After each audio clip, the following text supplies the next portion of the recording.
Hallelujah. मुझे सुनने वाले हर एक को जल्द आने वाले यीशु मसीह के नाम में आप सभी को प्रेम भरा सलाम। मैं आशा करता हूँ आप सभी दिन प्रतिदिन लगातार यीशु मसीह में बढ़ते जा रहे हैं। तो आइए मेरे प्रियो, हम एक छोटी सी प्रार्थना करें और वचन की ओर हम आगे बढ़ें।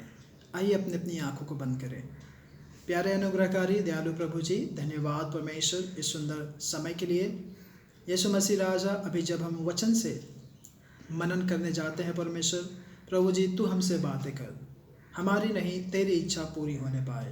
प्रभु जी, वचन भेजकर हम सभी के जीवन में तू बेदारी ला रहा है, धन्यवाद कहते हैं।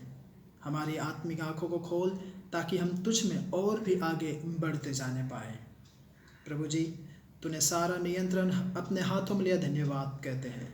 और ये प्रार्थना यीशु के नाम से मांगता हूँ, आमीन आमीन। मेरे प्रियो, आज का जो मेरा विषय है वह इस प्रकार से है कि सिर्फ और सिर्फ यीशु मसीह आपको एक पवित्र जीवन जीने के योग्य बना सकते हैं। या फिर यदि आपने यीशु मसीह का दामन थामा है, यीशु मसीह का हाथ थामा है, तो ज़रूर परमेश्वर आपको अनंत काल के जीवन के मार्ग की ओर अगुवाई करेंगे। तो आइए हम देखेंगे पहला यूहन्ना अध्याय 1 के 1 और 2। वहाँ पर इस प्रकार से लिखा है, उस जीवन के वचन के विषय में जो आदि से था, जिसे हमने सुना और जिसे अपनी आँखों से देखा, वरन जिसे हमने ध्यान से देखा और हाथों से छुआ, वह जीवन प्रकट हुआ और हमने उसे देखा और उसकी गवाही देते हैं और तुम्हें उस अनंत जीवन का समाचार देते हैं जो पिता के साथ था और हम पर प्रकट हुआ। आमीन।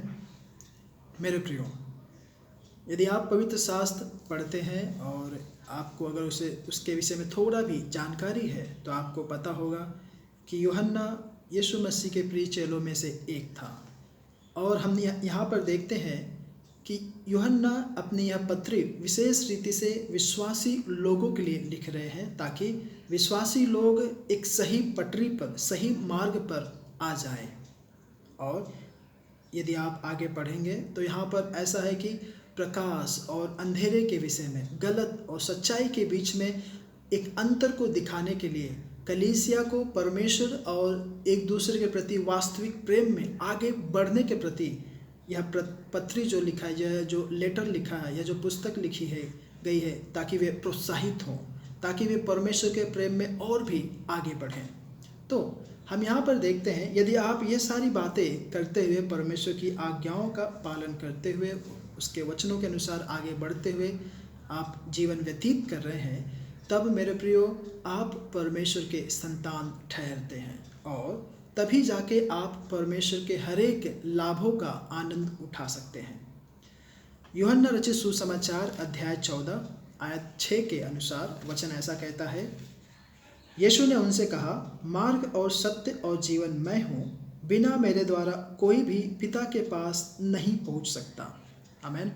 मेरे प्रियो, यह पवित्र शास्त्र की सबसे बड़ी और बुनियादी बात है, सबसे महत्वपूर्ण मार्ग है। हम परमेश्वर का मार्ग कैसे जान सकते हैं? मेरे प्रियो, केवल सिर्फ और सिर्फ यीशु मसीह के माध्यम से।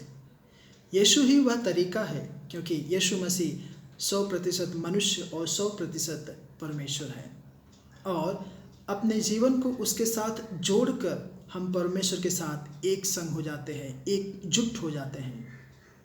मेरे प्रियो, विश्वास कीजिए कि यीशु आपको पिता के पास ले जाएंगे और फिर परमेश्वर के बच्चे होने के आपको हर एक लाभ मिल सकता है, आप हर एक लाभ उठा सकते हैं। यीशु मसीह ऐसा कहते हैं कि वे ही पिता के पास पहुंचने के एकमात्र मार्ग है, रास्ता है पहुंचने का। और वहीं पर कुछ लोगों का ऐसा कहना है कि यह मार्ग तो बहुत ही सकरा है और यह उनके लिए पर्याप्त नहीं है। क्योंकि मेरे प्रियो, यदि आप यीशु मसीह के पीछे, यीशु मसीह का अनुसरण करते हैं, तो मेरे प्रियो आप अपनी मनमानी के अनुसार आगे नहीं बढ़ सकते हैं। आपको वचन के अनुसार, उसके रीति के अनुसार, वचन के बातों के अनुसार आपको आगे बढ़ना पड़ेगा।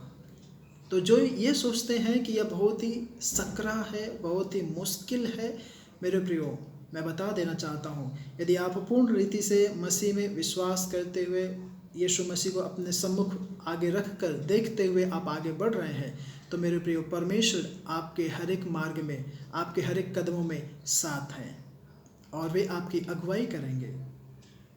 मेरे प्रियो, हकीकत में हमें तो धन्यवाद देना चाहिए कि परमेश्वर ने हमारे लिए सिर्फ और सिर्फ सीधा और सरल मार्ग चुन के रखा है उस तक पहुंचने के लिए। नहीं तो आज कितने सारे मार्ग हैं और इन सारी तमाम बातों के बीच में जब आप पड़ जाएंगे तब आप भ्रमित हो जाएंगे, आपको समझ भी नहीं आएगा कि आप कौन से मार्ग का चुनाव करें।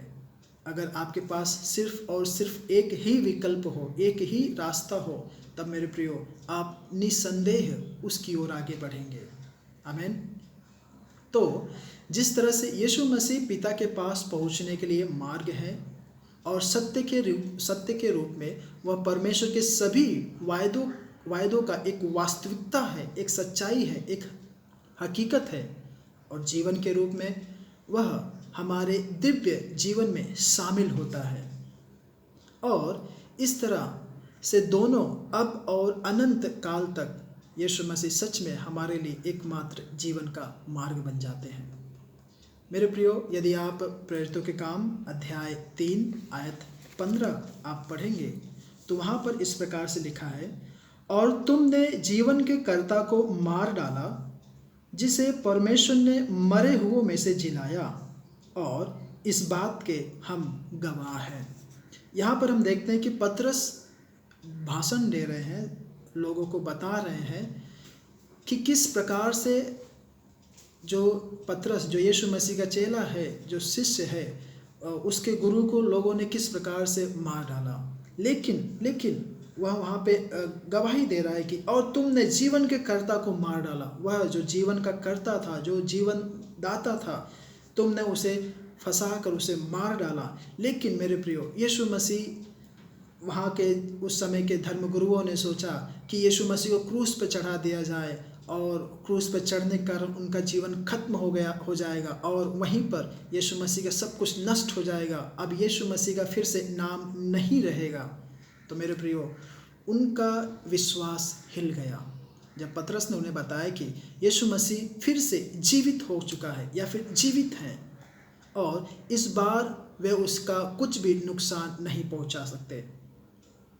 मेरे प्रियो, पतरस ने अपने संदेश में इन बातों पर अधिक जोर दिया। वो पहला यह कि लोगों ने और उनके धार्मिक नेताओं ने यीशु मसीह को तो मार डाला था। दूसरा, लेकिन परमेश्वर ने उसे मृत्यु में से फिर से जीवन की ओर वापस लाया। और तीसरा वह यह कि सभी चेले इन सभी बातों के गवाह थे। मेरे प्रियो, पतरस ने उन सभी नेताओं के पाप और अन्याय की ओर इशारा करने के बाद पतरस ने उन्हें पुनरुत्थान और मृत्यु के ऊपर विजय और अनंत काल के जीवन किस प्रकार से परमेश्वर के हाथ में है उन्हें बताया और उन्हें कहा कि आप मन फिराएं, लौट आए ताकि आपका नाश ना हो। मेरे प्रियो, यदि आप पहला यूहन्ना अध्याय 5 और आयत 12 पढ़ेंगे, वहाँ पे स्पष्ट रूप से लिखा है, जिसके पास पुत्र है, यानी कि जिसके पास यीशु मसीह है, उसके पास जीवन है, और जिसके पास परमेश्वर का पुत्र नहीं, कहने का मतलब जिसके पास यीशु मसीह नहीं, उसके पास जीवन भी नहीं है। कहने का मतलब यह है कि जो कोई परमेश्वर के पुत्र यीशु मसीह पर विश्वास करेगा, अनंत काल का जीवन उसका है। और मेरे प्रियो, आज हर कोई अनंत काल का जीवन चाहता है। हर एक किसी न किसी ज़रूरत में पड़े हैं, हर कोई इसी चीज़ों के पीछे भाग रहे हैं। मेरे प्रियो, आपको अनंत काल की प्रतीक्षा करने की आवश्यकता नहीं है। आपको अनंत काल का जीवन प्राप्त करने के लिए कुछ करने की आवश्यकता नहीं है। यदि आप सोचते हैं कि आपके द्वारा विश्वास में, जैसे ही आप विश्वास करते हैं या फिर आप कुछ कामों को करने के द्वारा आप अनंत काल का जीवन प्राप्त कर सकते हैं, तो ये सारी बातें व्यर्थ हैं। लेकिन जिस पल से आप यीशु मसीह में विश्वास करना, ईमान रखना, यकीन रखना शुरू कर देते हैं, उसी पल से आप अनंत काल के रास्ते पर चलना शुरू करते हैं। और क्योंकि मेरे प्रियो, आप उस परमेश्वर के हाथों को थामे हुए आप आगे बढ़ रहे हैं, आप उस यीशु मसीह पे विश्वास करते हुए आप आगे बढ़ रहे हैं, तो परमेश्वर आपको गारंटी देते हैं, आपको भरोसा देते हैं कि आप जरूर यदि अंत तक विश्वास योग्य रहें तो जरूर आपका अनंत काल का जीवन इंतज़ार कर रहा है। मेरे प्रियो, सिर्फ तभी जब आप यीशु मसीह की ओर मन फिराएंगे, जब आप यीशु मसीह की ओर लौट आएंगे, तभी आप अनंत काल का जीवन प्राप्त कर सकते हैं। तो होने पाए मेरे प्रियो, जिस प्रकार से मैंने कहा कि केवल यीशु मसीह ही आपको अनंत काल जीवन जीने योग्य बना सकता है या फिर पवित्र जीवन जीने योग्य बना सकता है। तो जब आप यीशु मसीह को अपना अनुसरण करेंगे, अपना उद्धारकर्ता के रूप में ग्रहण करके यीशु मसीह को अपने सम्मुख रख कर आप आगे बढ़ेंगे, तो मेरे प्रियो, परमेश्वर आपके हर एक मार्गों में आपकी अगुवाई करेंगे, और ना केवल अभी इस पृथ्वी के जीवन में, बल्कि मरने के पश्चात अनंत काल के जीवन में भी आपकी वे अगुवाई करेंगे।